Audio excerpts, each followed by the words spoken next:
So the answer is not World War III. The answer is not to get involved in a NATO-Russia war or a U.S.-Russia war. Only idiots are suggesting that. And some specific idiots that I want to talk about here. Adam Kinzinger in Congress. First of all, this guy, as you know, is on the January 6th committee, the corrupt, fake, pernicious January 6th committee. I don't know any Republican policies that he's embracing right now. He is a deep stater. He's a big government, power-hungry, anti-science tyrant, essentially. He's calling for a no-fly zone.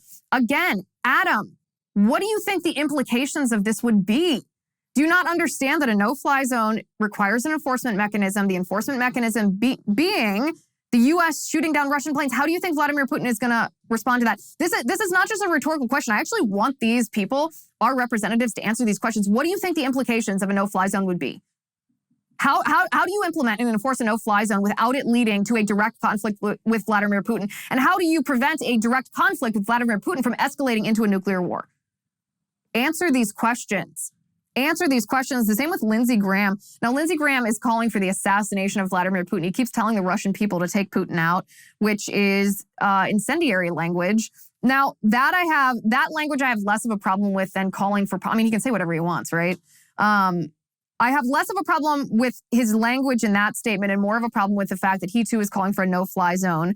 His no-fly zone he puts with certain parameters or conditions. If chemical weapons are used, he wants a no-fly zone.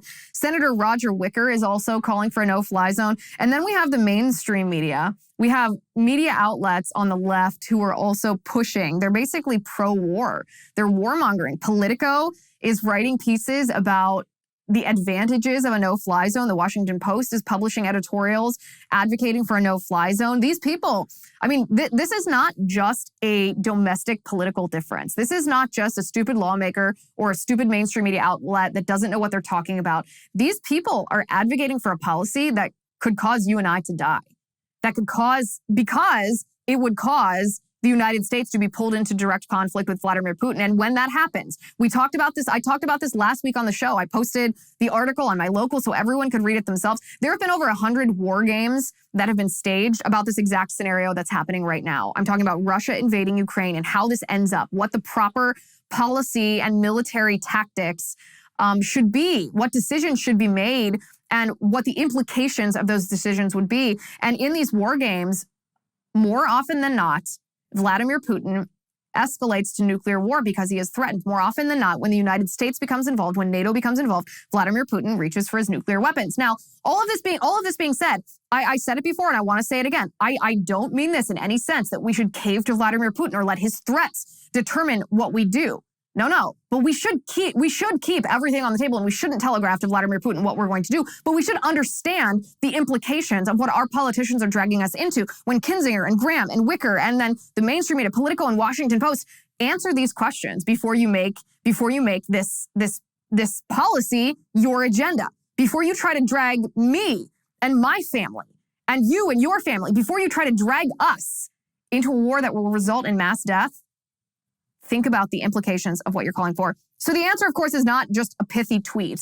That's what the left would want. That's what, honestly, a lot of people on the right want, too. The answer is not just a pithy tweet. The answer is to de-escalate. The answer is to de-escalate, and I mentioned this last week, for Zelensky to consider Vladimir Putin's terms, even though those terms are not ideal. You're not going to get ideal terms in the situation because the situation is a lose-lose based on Joe Biden and the European Union's decisions about energy, rendering us and the European Union dependent on Vladimir Putin's oil, on Vladimir Putin's gas. So this is a lose-lose. Like I said, there's no easy answer. De-escalate. Consider Putin's terms.